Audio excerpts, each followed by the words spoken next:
Welcome to the Vergecast, the flagship podcast of the Handheld Gaming Wars. I'm your friend David Pierce, and I am sitting here messing around with a new phone. It's the Nothing Phone 3A Pro. I think this phone's actually sort of interesting. Nothing in general has like big, cool ideas about smartphones, but I've talked a bunch already on this show about how I suspect this is going to be a relatively uninteresting year in smartphones.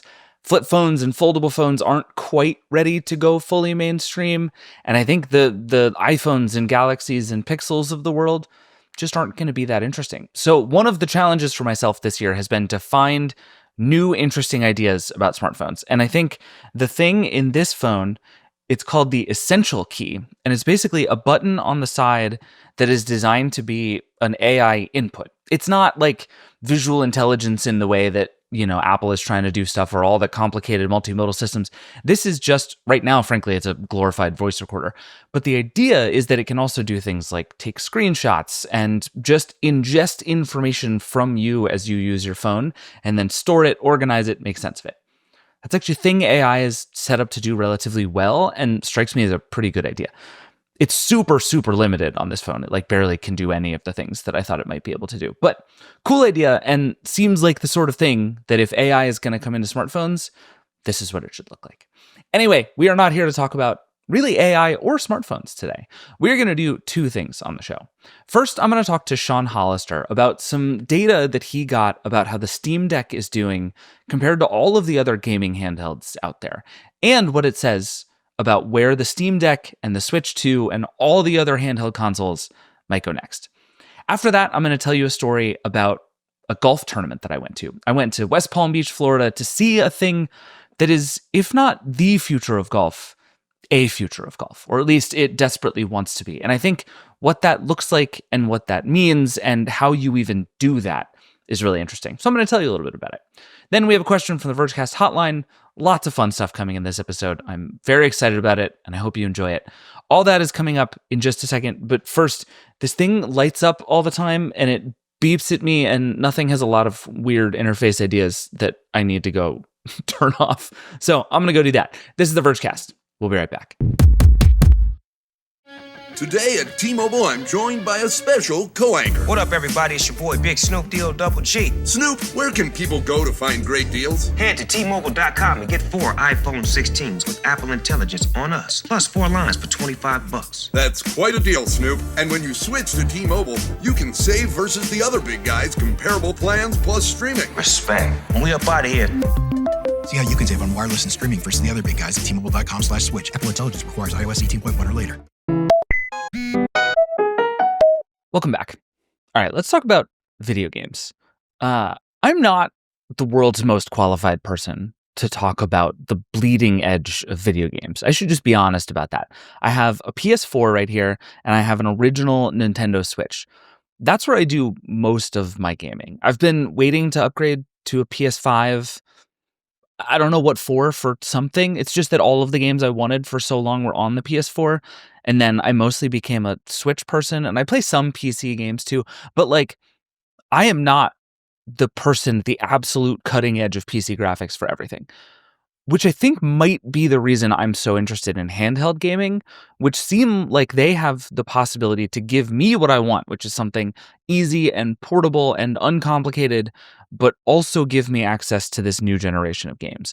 We've talked about handheld gaming a lot on this show, from the Switch to the Steam Deck to all this stuff from Neo and other companies that are flooding the internet. But it turns out that the market is a little bit different than I expected in some ways that I was a little bit surprised by. Sean Hollister on our team got some data. He's been testing all of these things, and he understands where we are in this space and where it's headed.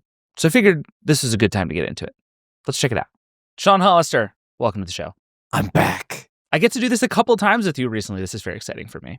It's so good to be here. We were talking just before we started recording about why we are both so interested in gaming handhelds.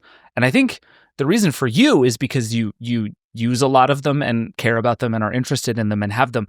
I have no rational reason for my interest in this category. I think gaming handhelds are like the most interesting hardware category on earth. And yet the only thing I play video games on is my like first gen Nintendo Switch that sucks. Just like, this is the thing I care about.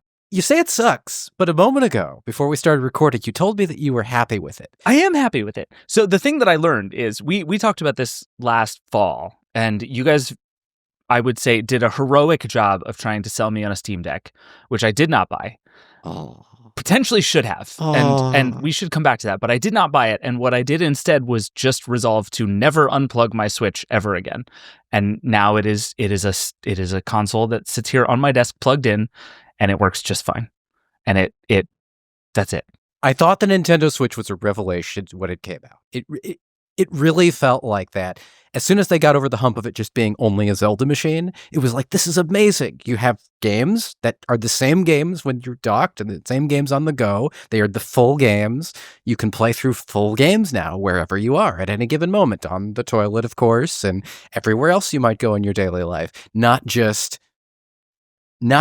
there in front of your big 4K TV. And so that was a revelation for me. And then the Steam Deck, when it came along, was... And now those games can be this giant library of games that you've owned on PC for a decade, and it can be the new PC games that are coming out, and it's not just restricted to, again, Zelda and Mario. And I'm like, okay, revelation on top of revelation. I am so sold. You just need to figure out all these bugs, Valve. And they did over the course of like 3 to 9 months, and then they started selling more of them. And apparently, though, the market isn't as big as anybody hoped or expected who talks about this as lovingly as you and I do. So let's actually start there. I think there are a few pieces of what you just said that I want to poke at. But you wrote a story recently where you got some new data about how well the Steam Deck is doing, but also how well the Steam Deck is doing compared to its competition. Can you just walk me through a little bit of what you learned? Yeah. So I'll walk through it my way first, and then I want to walk through it like the way everybody else is reacting to it, because they're two very different ways. I wrote a story, and I'm just going to read you the headline really quick. 3 years later, the Steam Deck has dominated handheld PC gaming. Was my headline, which I put out on the third birthday of the system launching. So I was like, okay, let's do this as a curtain raiser. Why not? I didn't actually grab this data thinking it was going to be for the third birthday. It just happened to be a nice coincidence that when I started writing it, I was like, if I hold on to this 2 more days, love when that happens. I can publish it on the birthday. Why not? But so I went out and I asked. I actually got tipped off during CES. Somebody was like, I asked them, well, how big is the total addressable market for gaming handhelds anyway? And they're like, well, according to the latest IDC numbers, it's probably IDC numbers. Well, let me talk to the guy at the IDC who compiles numbers. Yes, and I was so happy that guy at the IDC who compiles numbers, whose name is Lewis Ward, by the way, was willing to share some of this with me. What I thought this was going to be about was, we know the Steam Deck has sold millions, multiple millions, but how big a deal is it compared to the Windows handhelds? Because there have been Asus ROG Ally, ROG Ally, for those of you who are nitpicky about that. It's ROG. I don't want to hear other. It's ROG. Listen, I understand it's an acronym. It's ROG. I say ROG. I get made fun of every time. It's great. It's Lenovo Legion Go, the MSI Claw, and so on. And at least 2 of those have had a big presence at retail.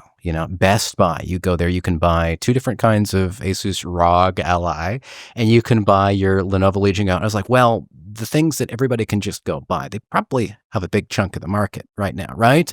And so what Lewis told me, what he showed me, was that not so much. The Steam Deck is like at probably around 4 million, and the Windows handhelds are probably at around 2 million. Total. This is cumulative, not per year. This is like since, but you're getting into the way everybody else is reading this. So since 2022, when the Steam Deck came out, and of course the Steam Deck had the entire first year, 2022, to itself. So yeah, big head start, building a new category. What a lot of other people took away from my story is handheld PC gaming is going nowhere fast. It's tiny. It is tiny compared to PCs. It's tiny compared to, probably desktop graphics cards, probably tiny compared to gaming laptops. It's very tiny compared to Switch, of course, which sells more in a quarter than all of these have sold in 3 years. Even now that everybody knows the Switch 2 is coming. There are somewhere in the range of like 6-ish million handheld game consoles out there that are not the Switch. Yeah, with the exception of China. China is like currently, and they're working on this. It's currently a hole in the IDC's estimates. By the way, these are estimated shipments, not actual consoles and not sold. So shipments. So theoretically, shipments does include things like handhelds that are currently at retail and haven't been sold through yet, or handhelds that are being stockpiled. It also may include, because IDC is basing these estimates off of supply chain things like big batch orders of components going from somewhere, in Taiwan or somewhere in China to the United States or to Europe. It is worldwide, but it may also include, they bought a whole bunch of components for a handheld that hasn't been shipped or even maybe announced yet. We don't know for sure that these are like actual handhelds, but given what some of the other estimates out there, given what Valve has said about the multiple millions, these numbers seem right. The one hole is China. IDC has not necessarily gone, one, to look at what is being sold in China, because again, it's tracking supply chain components that are being shipped out of China. So maybe there's a decent-sized handheld gaming market in China. IDC is also not tracking the few, and I've always called them boutique sellers of handheld gaming PCs like GPD, IN Neo, 1X Player. There's other ones like this that might also sell a bunch of Windows handheld gaming PCs. But when we look at like their Kickstarters, we're talking about thousands of units, not millions of units. So we don't think they're making a big dent yet. We just don't know. So even in the very best case scenario, we're dealing with a very small thing here. Yeah, it's small. And is small, like, is that good at 3 years? That's like the question. And AMD's Frank Azor will be like, we're inventing a new category. Sure. 3 years, this is great. You look over at smart glasses. You look over at Meta's Ray-Bans. Meta's Ray-Bans are like at, 2 million? And so, they're talking about ramping up quickly to 10 million per year at some point. Just EssilorLuxottica, the glasses maker working with Meta on smart glasses, just one firm, pretty big firm, just one firm, from 2 million cumulative to like 10 million annually. Maybe there's room for Windows or for handhelds that play Windows games. Let's put it that way. Sure. To go that direction. But I don't know. It's not growing fast, and it did grow a bit, and then it shrunk in 2023, the year that it was no longer just Valve with the Steam Deck. It was also the ROG Ally. It was also the Lenovo Legion Go. Estimated shipments nearly doubled. But then they halved again going into 2024. So maybe a bit of trough of disillusionment. Maybe a lot of people bought those ROG Allies and Legion Goes, or even Steam Decks, and decided to return them, or decided that they hadn't as many as they wanted in the market, and nobody needed to buy another one right now. Maybe it's a wait and see thing. Maybe some of those people are like, well, why would I buy a Steam Deck when I'm sure a Steam Deck 2 is coming and better things on the way? I have different theories. Let me throw two theories at you, and I want to see what you think about either of these. I think there is one theory that holds that actually the people who play PC games and the people who want a, relatively speaking, low-powered machine for playing games on the go is like those Venn diagrams do not overlap at all, right? Like if I am the person who is building a gaming tower to play games on my giant screen with my integrated GPU, I don't want a Windows handheld because it won't play the games the way that I want. That's one theory. I'm not positive how much I buy that theory, but that's one theory. The other theory is just that these devices aren't very good. And I think which is why I want to talk about the Steam Deck, because I think the question of how good is the Steam Deck really is actually like the most interesting question in this category right now, because all the other ones seem to suck in one form or another. Like you just reviewed the Lenovo Legion Go S, which was supposed to be the one, and super duper isn't the one. And it just seems to me that maybe what is happening is this is like a discerning group of people who would want something like this right now. And they're looking at all of these devices and saying, oh, these are bad. I'm not going to buy any of them. Is it just that simple? I want to accept, but also reject this idea that these Okay. things aren't very good, and that it's like such a discerning audience. Okay, what I see anecdotally, but all the time, are reports of people, in Reddits and social media, in my comments, in etc., saying, "My gosh, I didn't know I could do this kind of gaming on the go," or "I'm a lapsed PC gamer or a console gamer who never got into the PC space to begin with. And wow, there's just all these riches at my fingertips now. All these riches literally in the palm of my hands. I'm taking with me everywhere." I don't see 100 of these every time I walk into an airport. Sure. These days, I'm seeing like 2 or 3 when I walk into an airport. I'm like, okay, that's great. It's great to see that many of them. If I were to put my finger on one thing, I think it's awareness that a good one of these exists. That the Steam Deck is very good, or that one of the Windows handhelds with a Steam Deck-like OS on it is very good. Fair. That's like a nerdy niche where most people are not going to go that. They're not going to go install Bazite on their thing, and if they're coming from the "I'm a lapsed PC gamer," they're probably not going all the way to Bazite right away. I think that message could well be getting washed out by a bunch of other things that seem to suck. Because if I'm getting into this market and I'm like, handhelds are super cool, and my first and then I go to a store and I look for a handheld, and that handheld is the original ROG Ally or the original Legion Go, and I'm like, oh, I heard about this Steam Deck thing, but Windows are where my games are, and that Windows thing looks great, and it looks like it's not too much money either. Those things are on sale.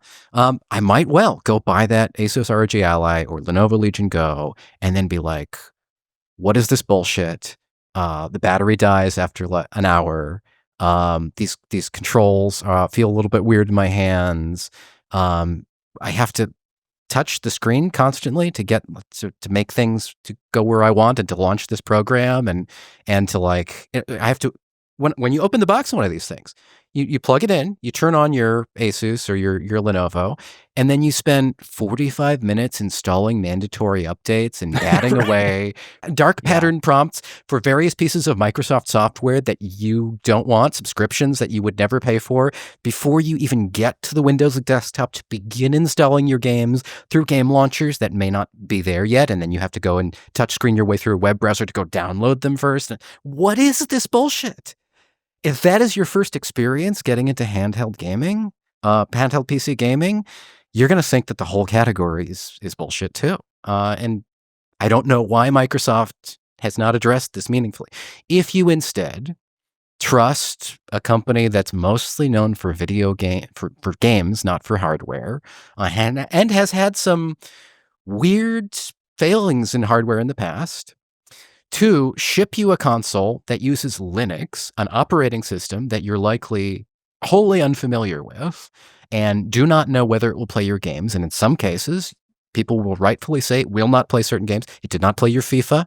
It's not going to play. Yeah, it's not going to play your Call of Duty, which you please do not try to play Call of Duty on a 7-inch screen, regardless of whether it's Windows or Linux. Right.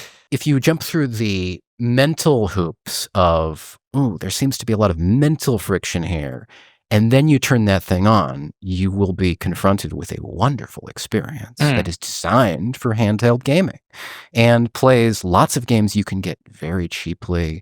Games often will come out on PC before they come out on consoles, if they are, especially from the indie variety. Like if you wanted to play Balatro, which is now an amazing addiction on phones, it was an incredible addiction on handhelds like the Steam Deck first.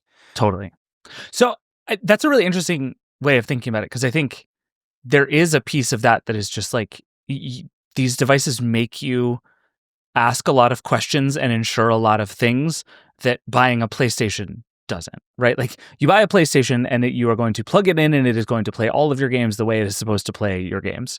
And the whole handheld space, even the things that do that passably well, it's not as straightforward and simple and obvious, and you have to just cross-check compatibility and quality and do a lot more work. So what we need then, this is where I come around to, like, where on earth are Sony and Microsoft in doing this? Because what we need is the thing that is just the simple one. And my next question for you was going to be, why hasn't the Switch sort of turned everybody on to the idea that this is a thing that's possible? Because it's been so successful. It's been out for a long time. It is truly mainstream, the idea that, like, I can hold this device in my hands and play video games.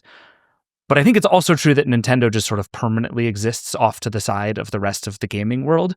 So what we need is something that is as straightforward and simple and mainstream as the Switch, but for these other kinds of games. And that is the thing I feel like the Steam Deck has not yet accomplished. And it seems like you agree with that.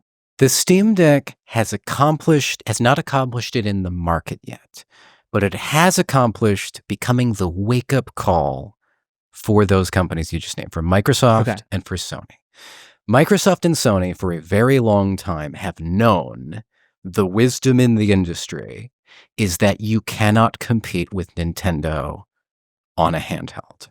Every handheld that has faced off against Nintendo from the earliest Game Boy days has utterly failed beyond a very specific pair of niches. The PS Vita had a wonderful niche of indie games, and both the PS Vita and PSP had a great niche in Japan, very specifically, and some other countries that rely heavily on wonderful transit, public transit.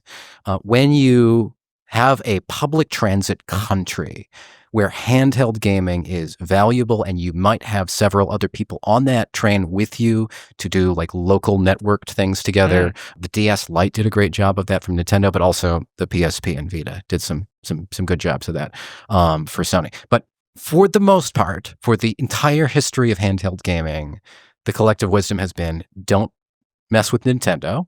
And if you are going to make a handheld, it's the place that you shovel things that aren't going to maybe do as well on your on your big console. You'll make some games for that thing, but they have to be small ports of things that you think might work there, and anytime you spend one of your game ideas there, like Gravity Rush on the Vita, or Uncharted on the Vita as well, those games are going to be watered down versions because you don't want to put your A teams on that. You don't want to take too much ammunition away from your primary console to do that. Well, first with Nintendo, and now with the Steam Deck, the realization is that maybe handheld gaming is the future. Maybe this is an existential crisis for them. If they don't have some irons in that fire, then maybe they miss out on what gaming is all becoming. Because the Switch and the Steam Deck again prove that it doesn't have to be the port of the game. It doesn't have to be your B team putting a game on there. It can be any game that runs on your main system, any game that doesn't require the horsepower of a constant AC plug into the wall, that can be portable now. And portable also doesn't have to mean outside of the house. It can mean your couch. For many people, it means your couch. So Sony got started with the PlayStation Portal for those couch folks. Right. And the Portal, for all we know, may have sold better than all these PC gaming handhelds so far. But right now, it just plays your games streamed from your PlayStation box. You're on the couch with somebody else. Maybe they're watching TV. Right. It's a controller with a screen much more than it is like an actual console. Yeah. But it lets you be with somebody else who's watching TV on the main screen, and then you can do the thing next, which is also what I do with the Steam Deck. And I also stream my PlayStation from the Steam Deck because, by the way, the Steam Deck doubles as a PlayStation Portal if you install the right app. Chiaki, go look it up. It's amazing. Now, they also know they need to make real handhelds. And both Microsoft and Sony, one, praised the Steam Deck as it came out and was like, this is great. We're going to put some of our games on there because they want that money from the games right now.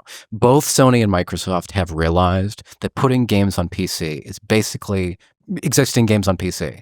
They're existing PlayStation games, they're existing Xbox games. If they put them on PC, it's like printing free money for the most part. There's a little bit of work involved in getting it ported properly, but pretty much printing free money. And both of their strategies have shifted over the years from we have to sell a box, and the box will have an attach rate of games for sure that justify making the box, to we want to be in the business of selling games. The Xbox is every screen you own. That's what Microsoft says, not just internally, but in its advertising now. Sony's been moving that direction too. And so both of them praised it. They started putting their games on it. They started not only putting their games on, but making sure the games ran well on a handheld form factor, making them Steam Deck, verified. And they've dropped hints that they will have bigger handhelds later.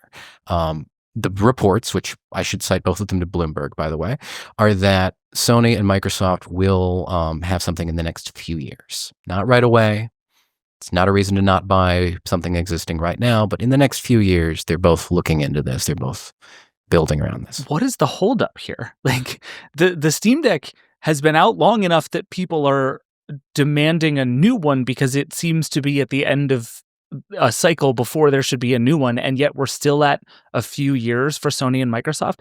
And I think the reason I'm particularly interested in this is from Microsoft's perspective, because like you said, Microsoft is on this whole Game Pass, all your games everywhere, every screen is an Xbox thing, and it strikes me as the most obvious thing in the world for Microsoft to just build a handheld console and say, well, you're streaming most of your games anyway, you don't even need a ton of power. Here is what amounts to a controller with a screen. Let's go nuts. And yet we're still at a few years out. Like that just does not make sense to me. My gut is that it's infighting. I think Interesting. not Okay. every team at these companies is convinced. There have been some major restructurings at Sony recently. In terms of like which people have the power and which departments. It's Sony Interactive Entertainment, I should say, the games arm, PlayStation we call it. And then on the Xbox side of things, there's always been infighting forever in that company. Yeah, Microsoft not famously the chillest company in the world. Yeah. And the key thing there has always been Windows versus Xbox, and more recently, Windows versus services versus Xbox. And so there's been the question of, do you make an Xbox handheld or do you make a Windows handheld? Do you make both and have them cannibalize each other and, dilute your marketing message? Do you let the handheld cannibalize the Xbox? All of these kinds of conversations have probably been percolating for years now. Totally.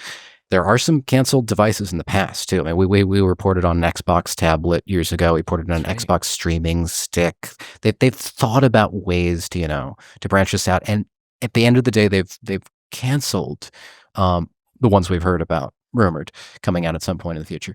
There have always been questions about whether they can just go straight to streaming instead of local performance hardware, which is also very key. If you're building a handheld because you think in 3 years the world is going to be streaming all its games over the internet, you're building a very different handheld than if you're assuming that people are going to have to run that game on the actual hardware with all of that performance that's required for it. Historically, cloud gaming has gotten better over time in terms of the image quality, but at the end of the day, there's so many friction questions in people's minds of what's going to work. Will I own my games?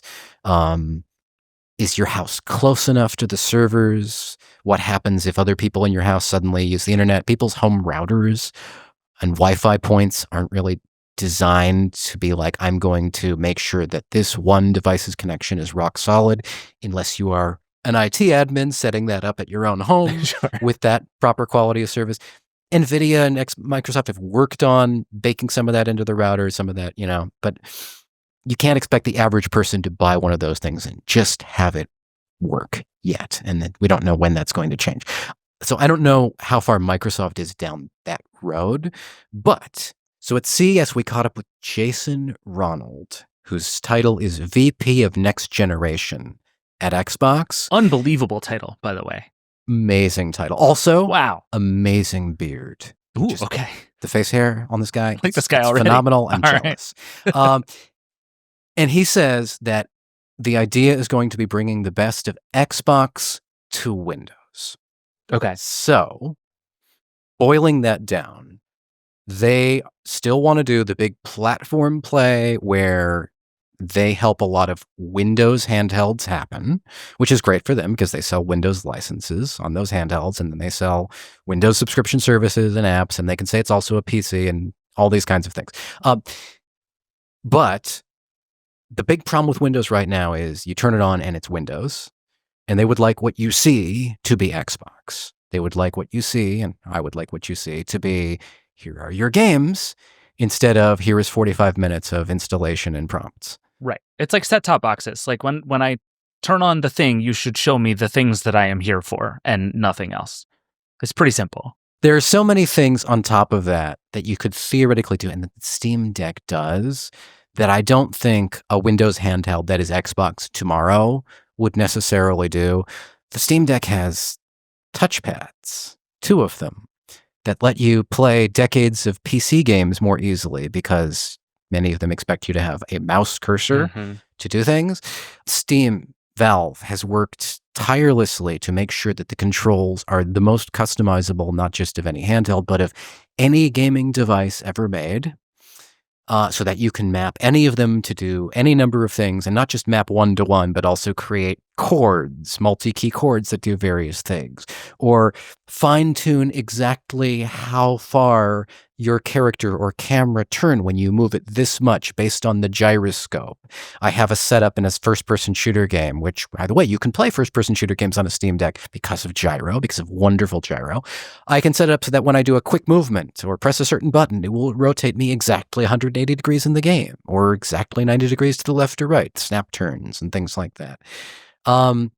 There are layers upon layers of customizability that you can do there, and they've set up a community profile system where if you don't want to spend any time mapping controls, you can just load a set that somebody else has made and upload it to the internet and be like, I wonder what this does. Here is the mapping. It shows you on like a picture of the Steam Deck. Here's how all these things work. And you're like, oh, that sounds great. I'll download that and try that. Well, that one didn't work for me. Let me download another one. Try that. Right.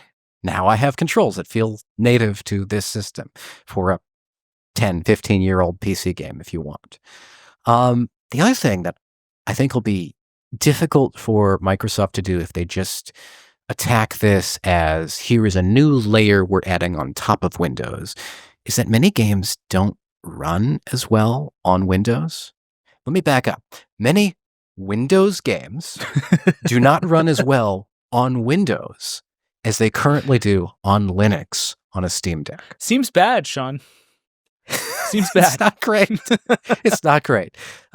Recently, I had somebody from Microsoft reach out to me on my Lenovo Legion Go benchmarks and ask me, are you sure you turned off this setting and benched it that way? Because we've noticed some errant behavior. And I'm like, yep, noticed that behavior. That's why I turn it off every time. That's rough. So this makes me think that the Steam Deck and Valve in general is maybe like one very big marketing budget away from being able to make this thing happen. Because I think in a very real way, like there is Xbox, there is PlayStation, and then there's a huge, big, giant monster gap all the way down to everything else in terms of like the way that people think about gaming brands. And if you're Valve, your options are don't try to compete with that, or basically spend billions of dollars trying to compete with that. And at least from what I've understood of Valve over the years, it's not interested in like having Super Bowl commercials every year where it tells you about Steam Decks. But it also seems like, based on sort of your experience and again what we've seen in these IDC numbers, is like to the extent that this market exists, the Steam Deck is winning it. And if I'm Valve, what I should be doing is saying, we have a pretty commanding lead here. What we need to do is grow this market as fast as possible because everybody thinks it's going to be the next thing. And somehow no one else is doing a good job. And so it's like, where is Valve pouring gasoline on this fire to make it a bigger thing all of a sudden? Yeah. I mean, to some degree, I really think that if there were, demo stations in every Best Buy around the country, and if there were, mall pop-up stores and things like that, they could sell a lot more of these. The other hand, I don't know how much they care about pouring gasoline on fires. It's fair. They're a very small company. I don't want to say they're very focused because one of the tenets of Valve is that you can physically or virtually roll your desk around to different jobs there if you want. Yeah, they put it out in a handbook they released. I want to say in 2012. I guess they wanted to attract some new employees at that point, and they're like, "Oh yeah, if it ever snows, you don't come into work." This was before remote work was really a thing. You just work from home. If you want to join a new project, the way we do new projects around here is somebody will say, "I've got a new project," and people roll their desk over there, and the projects that have the most desks are the ones that we're working on, because all the desks have wheels, and they decided to do it that way. A little different now; they're a little more distributed, but I hear the rolling desks are still a thing as of the last time I was there in 2023. So I don't want to say that they're focused, but I do want to say that something like that would require a lot of concerted effort from the kinds of people that maybe Valve doesn't spend all its time hiring. It doesn't spend on marketing so much or retail. It's not its thing. It wants to build games. And certainly somebody could step in and say, hey, Best Buy could say, oh, we'll do it for you.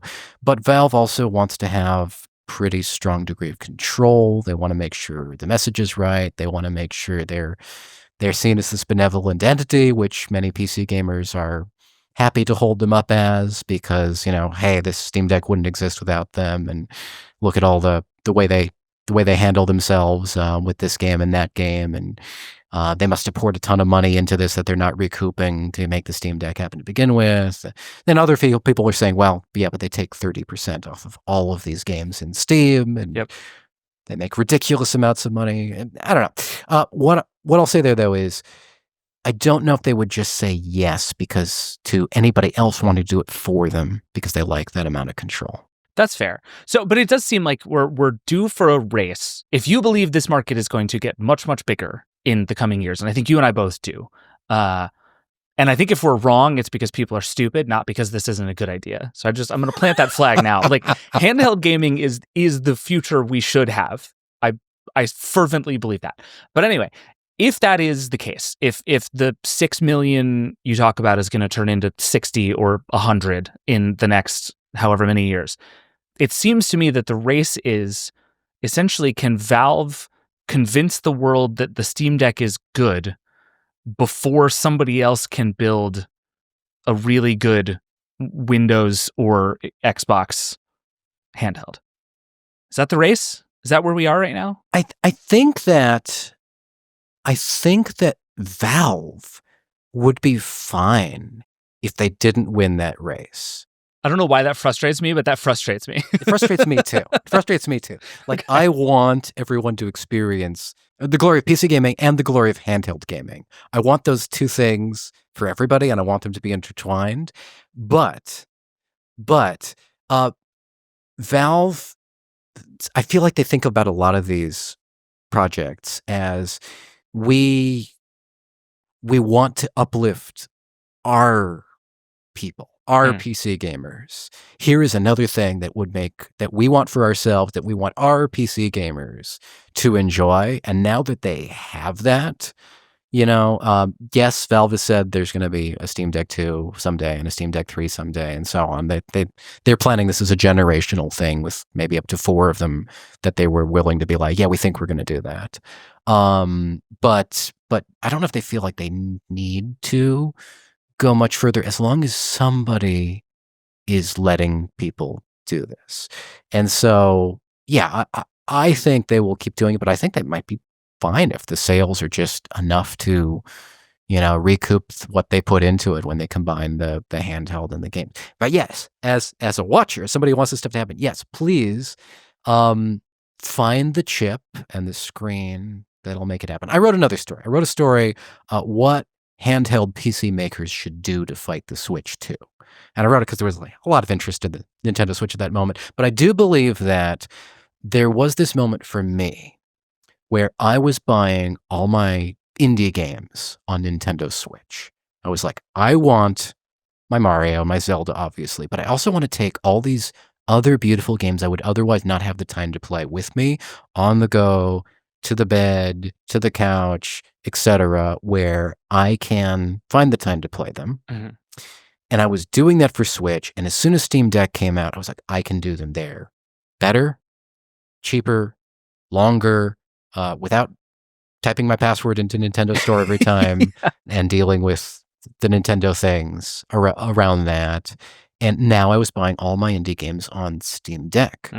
And maybe there's this moment now where the Switch 2 could be that next platform where people do that. If Nintendo decides it wants to be the place where all these indie games live, and if it just massively overhauls its store, it has attracted the same kinds of games as the Steam Deck. And it has Nintendo behind it, and it's going to have so very many more sales than any of the handheld gaming PCs for a very long time to come. If previous Switch sales are any indication, if they don't screw it up royally and make it a flop like the Wii U, which, by the way, the Wii U has also sold more than all these handheld gaming PCs. It's neither here nor there, but people love to bring that up when they're talking about my earlier story. So I give this advice. Like, if you want to build the system that's going to beat the Steam Deck and that's going to meaningfully compete against the Switch 2, it's got to have a true handheld operating system, not just a fresh coat of paint on Windows. But it's also got to it's got to have a great screen. It's got to have a screen that doesn't suck up too much battery life, that doesn't suck up too much processing power. But it also has to have a chip. It has to have a chip that is more efficient than anything else that we've seen on the market, save the Steam Deck. And it needs to be more powerful than the Steam Deck chip to get us anywhere further. And that's what Valve keeps saying it's waiting for. Interesting. Because that chip doesn't exist yet. Or if it exists, nobody's been able to talk about it publicly yet. The chip makers, they build chips for the big slice of the market. They build them for the laptops. They build a few of them for the tablets, like the Surface Pro. They don't build chips that are designed to go in anything much smaller than a laptop unless they get some custom or semi-custom orders for that. And so when Sony's building a new PlayStation, when Microsoft's building a new Xbox, they order semi-custom chips. They say, I want this chunk of AMD graphics and I want that chunk of AMD CPU. Pair those things together. Give me some custom interconnect. Give me some custom logic. Bake this as small as you can in terms of nanometers on a wafer so that we can get good yields out of that.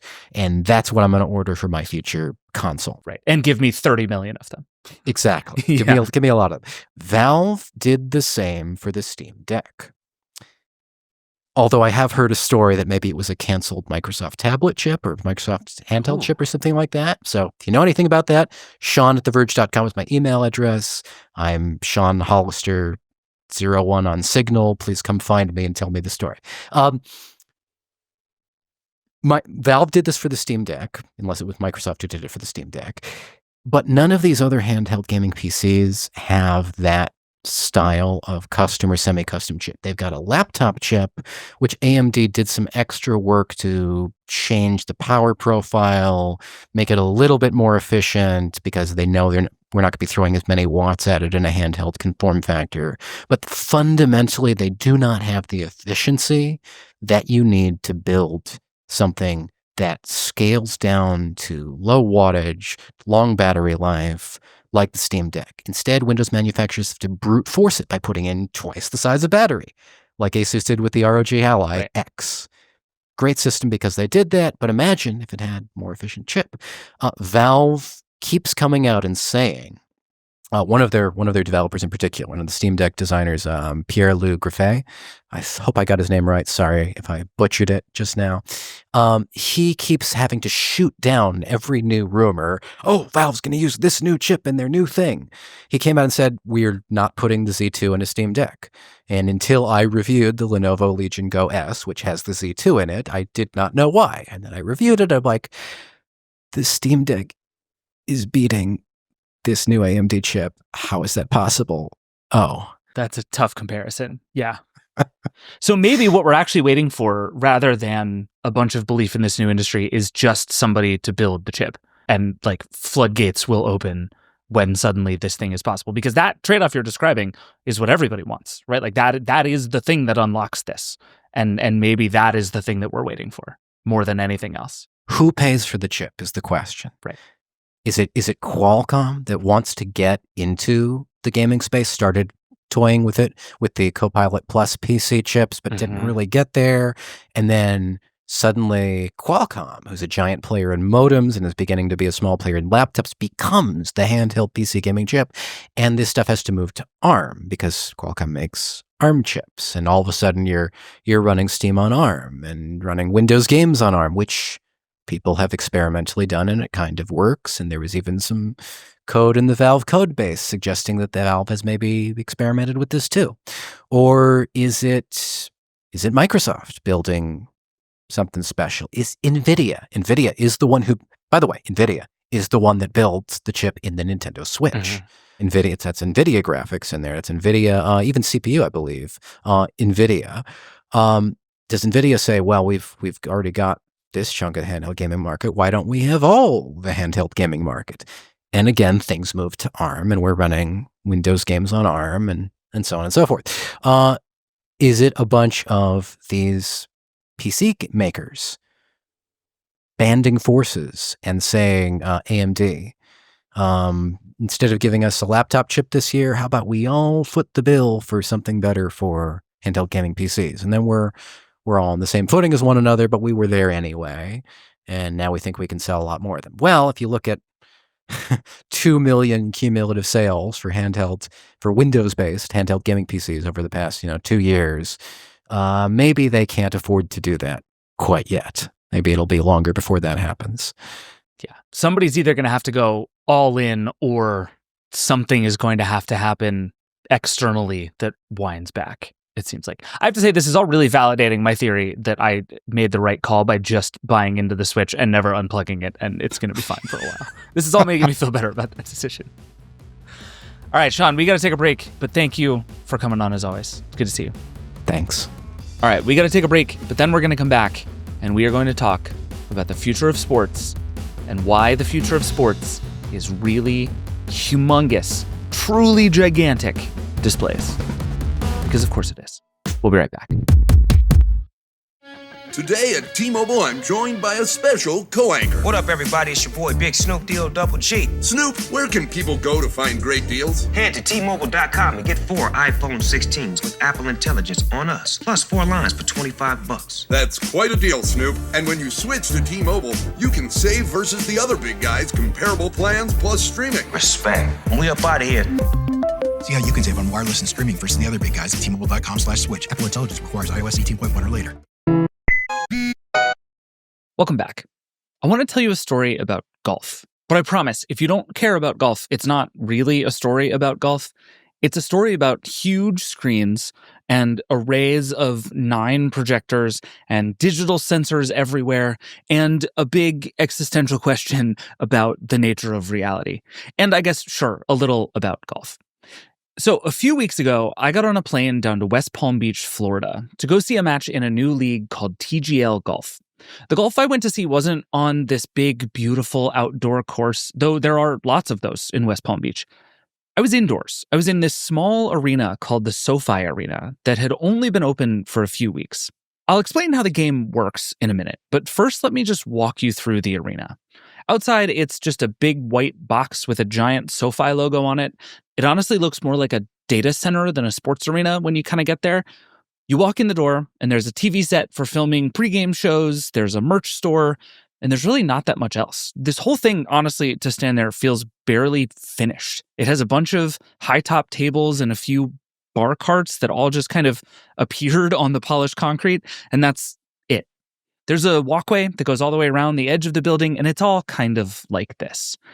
But there's another structure inside of the building, and this is where all of the good stuff happens. It's like a mix of a movie set and a sports arena.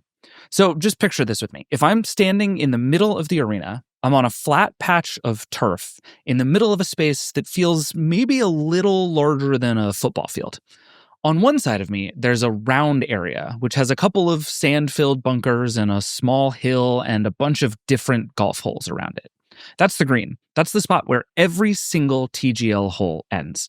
It's 41 yards across, and the whole thing sits on a turntable, so it can rotate up to 180 degrees.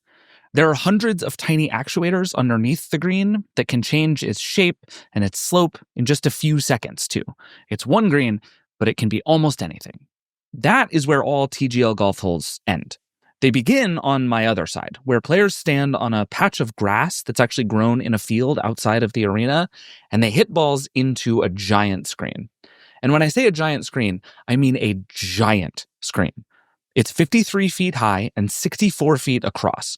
And however big you think a 3,392 square foot screen looks in person, I promise you, it's way bigger than that. In between the screen and the green, there's just tech everywhere you look. So as I'm standing here, there's a robotic camera wheeling around like a go-kart capturing video from these super low angles. There's a sky cam overhead on wires like the ones you see at an NFL game, filming everything from above. There are sensors I can see. There are sensors I can't see. There's a huge lighting grid up above. This is what I mean by it feeling like a movie set. There's no sense here that the technology is separate from the field.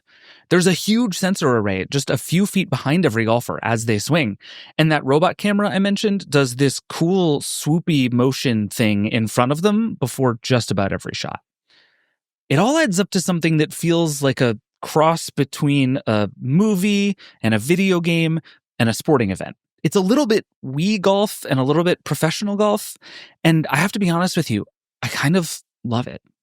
Okay, this is probably the point where I should explain how TGL works and why it works the way that it does. The how is both weird and fairly straightforward, at least for our purposes. Here is how Ricky Fowler, who's a pro golfer, explains it in a YouTube overview that TGL made a while ago. There are 2 sessions. The first, triples, a 9-hole 3 versus 3 alternate shot. The second, singles, 6 holes of players going head-to-head. Each hole is worth 1 point. If tied at the end, an overtime determines the winner. TGL is also bringing to golf a shot clock, a ref, a timeout to ice the golfer, a hammer to raise the stakes, and the players are all mic'd up to get you in on the action. There are more rules than that and some quirks to the system, but it's ultimately not terribly complicated. It's just golf as a team sport. It's really fun. I had a good time at the match I went to, which was really competitive and went into overtime, which was a chip-off, sort of like penalty kicks in soccer, but they were just chipping to get close to the hole. Super fun. The vibe of the whole thing is more goofy exhibition match than like high-level golf tournament, but it's a fun thing. And actually, the thing that surprised me the most was that most of that tech, including that giant turntable green, works pretty seamlessly. You don't even really notice it as it's happening. TGL is, above all, a TV show. No one who makes it is unclear about that fact. It's 15 holes long instead of 18, so that a whole match can be played in 2 hours of primetime television. Matches are early in the week so that they don't conflict with the golfers' more important tournaments, and they're in the early evenings to fit with the rest of ESPN's schedule. Hell, the whole thing is in Palm Beach because that's where a lot of the golfers live, and so most of them can just drive to the matches. One of them, I won't name who because it wasn't their fault, almost hit me with their car in the parking lot. But that's not important. The reason the TGL Arena looks like a movie set is because, more than anything, it is a movie set. This thing is a product made to be watched on ESPN. The TGL folks actually borrowed from lots of other sports in making this TV show work. All the players come in with these wrestling-style entrances that were lit by the same person who did some of the wrestling entrances. The 2020 PGA champion and 2021 Open champion, a 2-time member of the U.S. Ryder Cup and President's Cup teams, make some noise for Colin Morikawa! During the match, the players are mic'd up, so you get lots of the banter you might hear from players in a football or a basketball game. And honestly, hearing golf pros trash talk is pretty fun. I played with him all day Saturday at Pebble. He didn't hit one shot like that. The overhead sky cam is also borrowed from the NFL, and it adds some really cool stuff to golf. In a normal tournament, you'd never get to see a shot from directly overhead, and I've been seeing golf lovers all over really geek out over getting new views of pros' form and swing because it's right over top of their head. The reality is all of this adds up to something way more interesting on television than in person. When I went, it was late January, and it was the 4th ever match in the history of TGL. The match I went to was actually a big one. It was Tiger Woods and Rory McIlroy, who are 2 of golf's biggest names and 2 of the best players of this century, and 2 of the investors who actually made TGL happen, and they were facing off against each other, or at least their teams were. Noah Khan and Niall Horan were hanging out in the team box right across from my seat. They seemed like they were friends. I don't know. The baseball players, David Ortiz and Mike Trout, were in the house. It was a whole thing, you know? It was a big celebrity evening in West Palm Beach. The TGL folks are pretty much all either golf people or TV people or both, and they're still clearly learning how to make great arena sports. They had only just hired folks to come and fire t-shirts into the crowd to get people psyched, but there were still a bunch of commercial breaks where all of us in the audience just kind of sat and waited for things to start up again. You never notice how long a commercial break is until you're just sitting there quietly waiting for sports to start. At one point, the in-arena announcer alerted us that we were coming back, like we were like a sitcom crowd supposed to cheer as we came back from commercial. There wasn't a big applaud now sign, but it honestly felt like that might be coming. I knew all of that would be the case, though. They're pretty straightforward, once again, that this is a TV product, first and foremost. Even Tiger Woods would tell you that. I really went to West Palm Beach to find out one thing, and one thing only, which is the big question that I and a lot of other people have been wondering since we first heard about TGL. Is this golf? Can you replace a golf course with a screen and a turntable and still call it the same sport? We actually started getting answers to this question pretty quickly. In one of the very first matches of the season, Tiger Woods, maybe the greatest golfer of all time, stepped up and hit a shot from about 100 yards out and just absolutely drilled it into the water. He hit it way, way, way too long.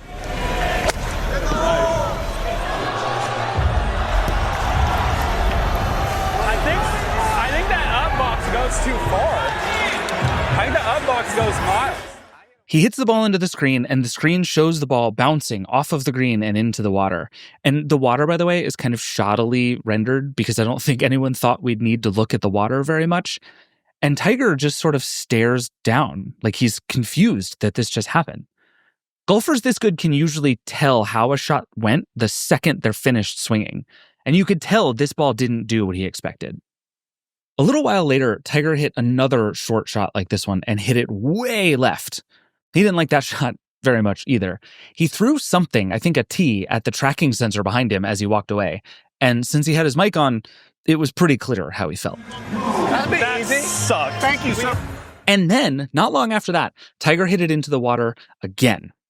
And this time, all he did was look at the screen and laugh.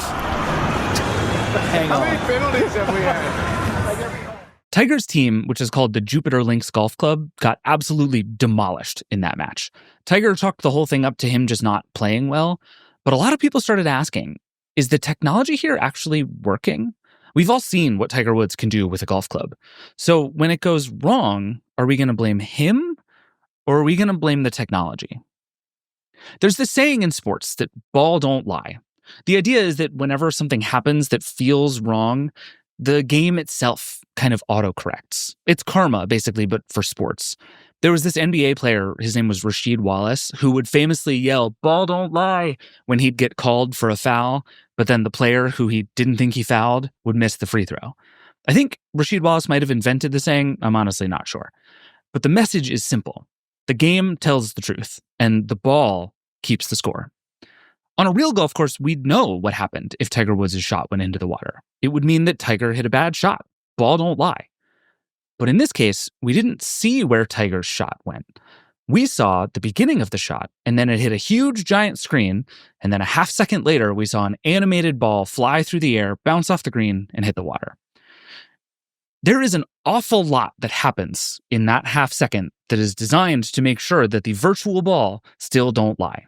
So there's this hole here that's got two cameras. You go further up, little green lights on the back. There's two more there.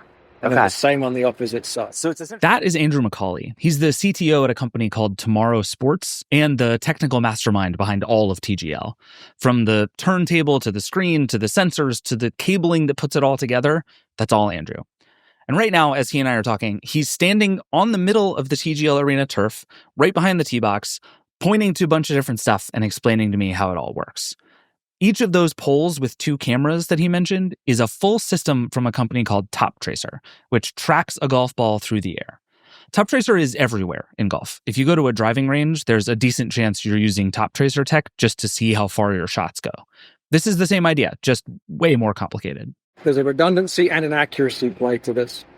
From a redundancy standpoint, we could lose 3 systems. We could be down to just one pair left, still get an accurate trace.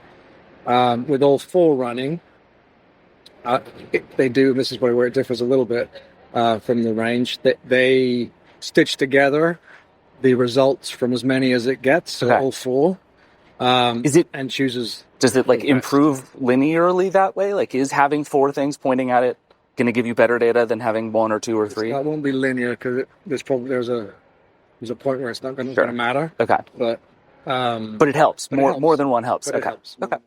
In addition to the top tracer cameras, which are capturing the flight of the ball in stereoscopic 3D, there's another sensor array right behind the tee box, lower down on the ground. This is called a launch monitor, and it's made by a company called Full Swing. One thing that Top Tracer doesn't do is give us that anything from moment of impact. Right. It's just looking at the ball.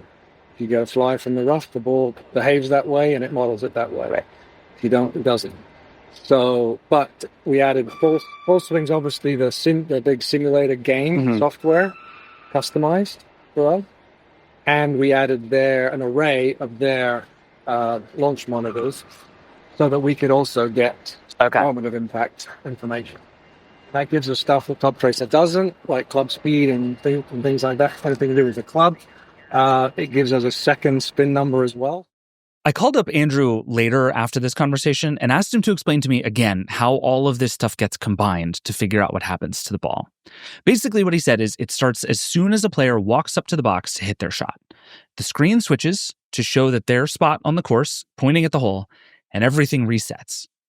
Yeah, so we've activated the system to be watching, right? And then as soon as the ball is hit and starts flying, the first thing that happens is the Top Tracer tracking system observes that ball flying, and it's 35 yards to the screen, and it starts to calculate or extrapolate like where that ball would have continued to fly, what trajectory, speed, angles, etc. would that ball have continued to fly on if that screen hadn't happened to be there to stop it flying. In parallel with that, the Full Swing radars that are behind the tee box give us moment of impact information. So that's where we get the club head speed from. We get some spin information from that. Top Tracer also gives us spin with their calculations of the trajectory. So I think, as I mentioned, when you were here, this is customized versions of all these people's technology, and they're layered together to make this kind of a one of one tech stack for tracking golf balls accurately in an indoor short field environment, if you want to call it that. Okay, so it's taking like one set of data is the impact, and that's, if I'm right, that's basically what you get from like a normal simulator, right? It's all about that like immediate impact. Yeah, most certainly launch monitors, simulators that are based on just a launch monitor sitting down by the ball and capturing that moment of impact, and then they extrapolate what would have happened from a relatively small amount of data. Okay. Since we're capturing using Top Tracer data, we're watching the actual ball fly a long period of time and then extrapolating the rest of the flight. So that's much more like Top Tracer is a range, right? It's the number one technology, and range is out there tracking balls, right? So it's the best in the business in terms of that. So we're actually tracking the flight of the ball and then extending it versus taking moment of impact information and extrapolating it from that, if that makes sense. Sure. Why 35 yards? I feel like obviously if you were just going to do the entire length of a golf course, that sort of defeats the purpose. But like, would it be better if it were 50 or 75 or 100 yards of data that you could get? The 35 yards was absolutely based on the testing and the algorithms and the logic that says that's, with some room in there, that's more than enough to get all the data you need to be accurate for the rest of the shot.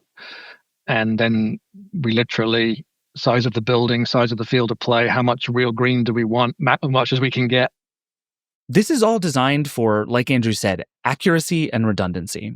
And after those messy Tiger Woods shots at the very beginning, a lot of people had a lot of feelings, but TGL seemed to still be really confident that its technology worked. But lots of fans weren't. There were theories floating around that TGL chose to not use better technology because Tiger Woods is involved with Full Swing, or that something in the physics engine of the TGL system was just fundamentally broken. The thing is, and I think this is the problem, there's really no way to know for sure. And for an organization like TGL that wants to be seen as a real, honest-to-God sport, that is a hard problem to solve. This is easy in the real world, right? The ball goes where the ball goes. And even in a video game, at least everyone's playing by the same rules in a game that is typically consistent.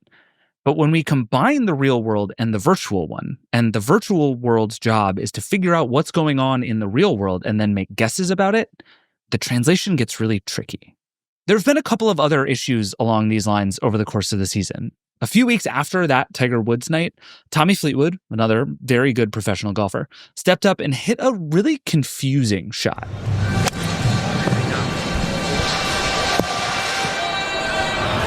What just happened? Fleetwood got up, swung the club normally, hit it really well, and according to the screen, hit it about 40 yards instead of the 167 that he needed. That's like a shot that I would hit on a bad day on the golf course. Pros don't hit those shots, and Fleetwood hadn't either. This time, it turns out there was actually a pretty simple explanation. What actually happened was that the top trace system that I talked about, sitting there waiting for a golf ball to start flying through and track, it tracked the golf ball, and Tommy Fleetwood hit a beautiful divot with that shot that flew in a beautiful arc. And unfortunately, we tracked that as well as the golf ball, and the system decided that was the shot that got hit. What that means is that Fleetwood hit the ball and at the same time chopped up a bunch of grass with his golf club when he did. That's what a divot is. The tracker, instead of picking up the ball, picked up the divot and tracked it like the shot. So it was what we call an invalid reading in the rules. It was fairly obvious very quickly to us what had happened, so we were able to huddle with the rules official, inform them, and they told the referee, hey, that this is an invalid reading. Our rules say that a rehit is allowed for no penalty. Please do that. And within a few seconds, that's what happened. And Tommy hit the shot again, and there was no issues with the second one. Like Andrew said, that's in the rules. It went fine. It was a tough look for TGL, but everyone got past it pretty fast. But it's also just, in a way, fundamentally wrong, you know? I saw the ball fly. I saw him hit it, and it didn't do what the screen said it did. That will never stop feeling strange, and every time it happens, it gets a little harder to undo. Andrew says that TGL can fix problems like that, and that, in fact, they've made changes to the tech even since that match and that Tommy Fleetwood shot. But he does know there will be more edge cases. And there's another challenge that the team is trying to sort out, which is that no matter how big the screen is, it's still just a huge two-dimensional thing. When the TGL team was starting out, they looked into 3D screens, bigger screens, smaller screens, more screens, screen arrays, and Andrew did say he'd love to have as much screen as he could possibly have. He at one point pointed up to the gap between the screen and the ceiling and was basically like, what if there was more screen? But this one is humongous, and you still can't see it the way that you see the real world, which I think created one of the most fascinating moments of the whole year in TGL, which again happened to Tiger Woods. So it's his turn to hit. He steps up and he leans over to somebody and asks how far away he is. How far? 99. Again, this is Tiger Woods we're talking about, so he knows what to do to hit the ball 99 yards. And it would be different if it were 101 yards or 96 yards. That's how dialed in these guys are. These tiny differences matter. But the thing is, Tiger misheard. He wasn't 99 yards away. He was 199 yards away. And so this happened. No, I heard you say 99. Not 199. I'm going to have to do some investigative journalism. What the hell just happened? No, I heard 99 yards. So I grabbed my 56 and I hit 100 yards. This just wouldn't happen in real life golf. I mean, I guarantee you and I would both know the difference between being 99 yards away from something and 199 yards away from something. You know what I mean?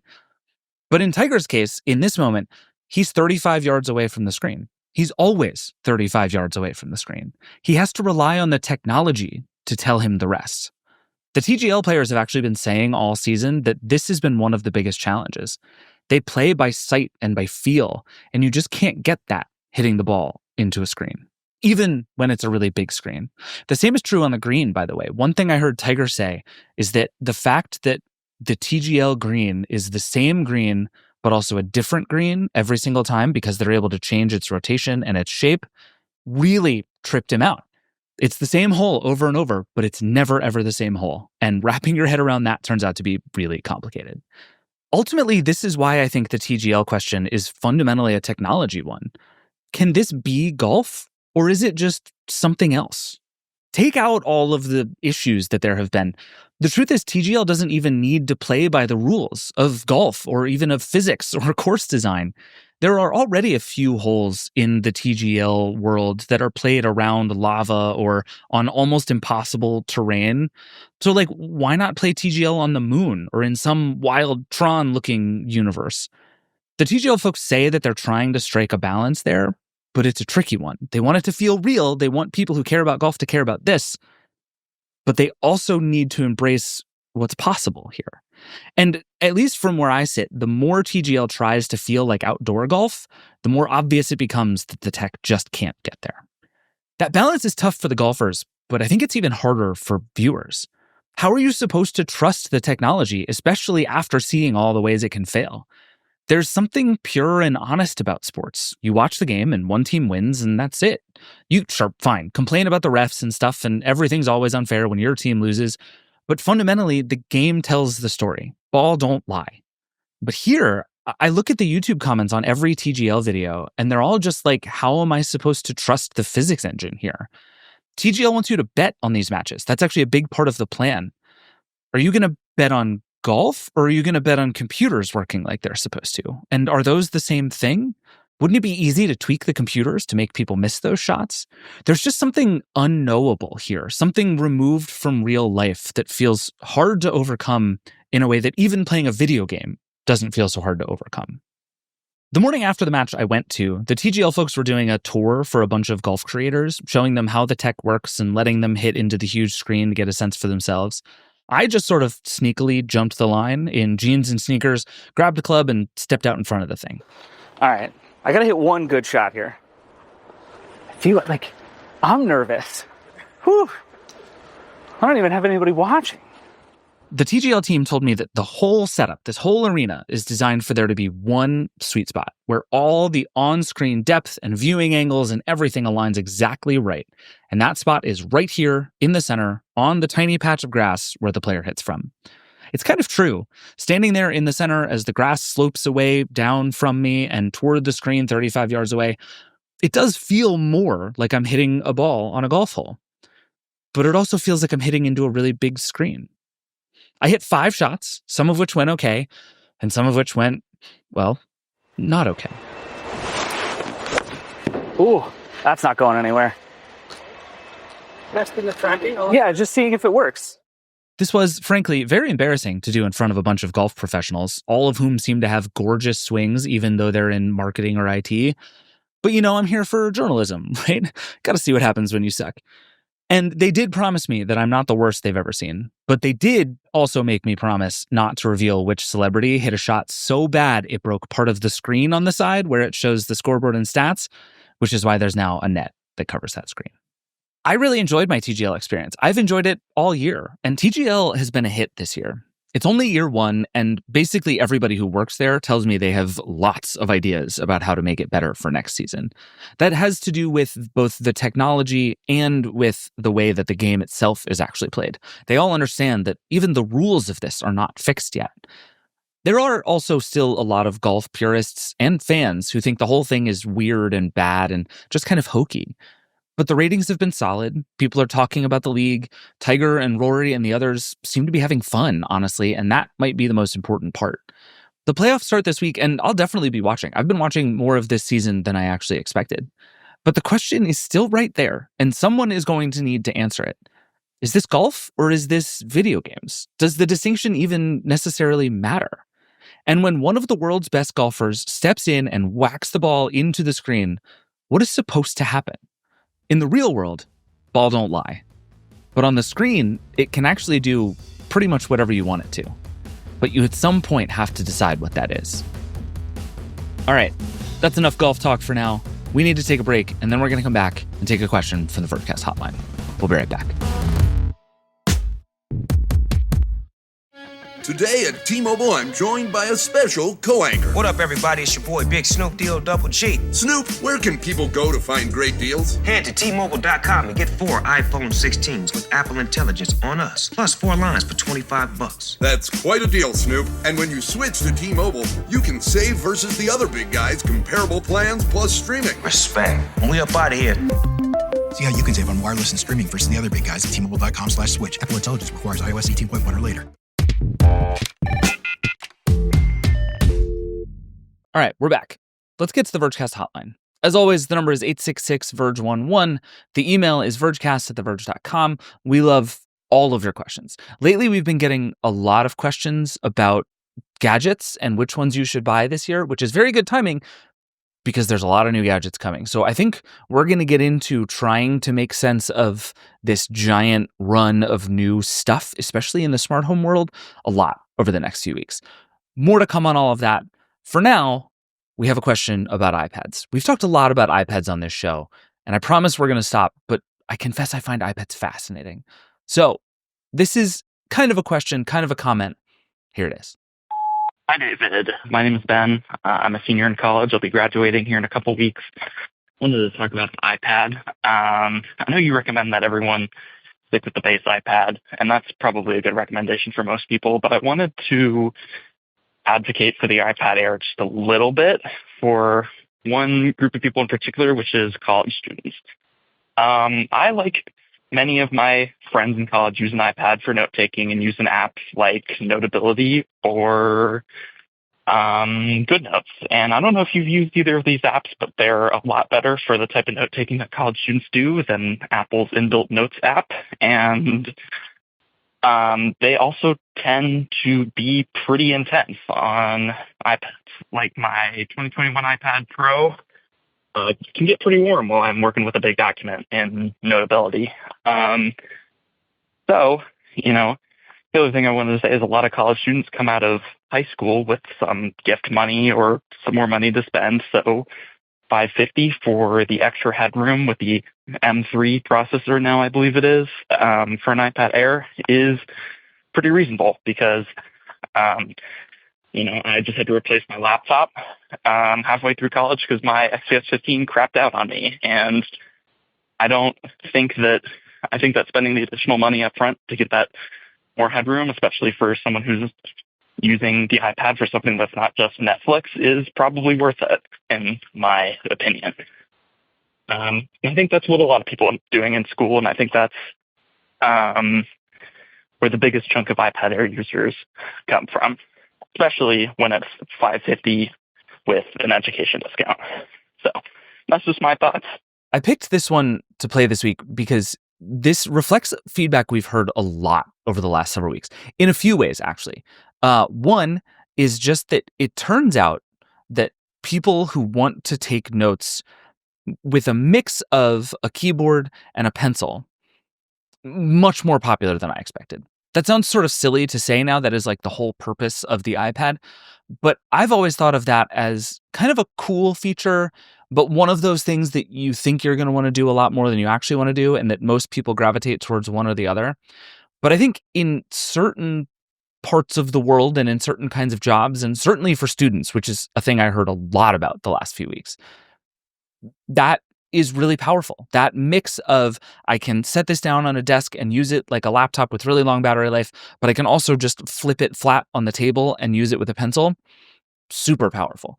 And I think that, as we said in the hotline here, is one of the best cases, both for the iPad in general, but also for upgrading from the base iPad to something like the Air or even the Pro.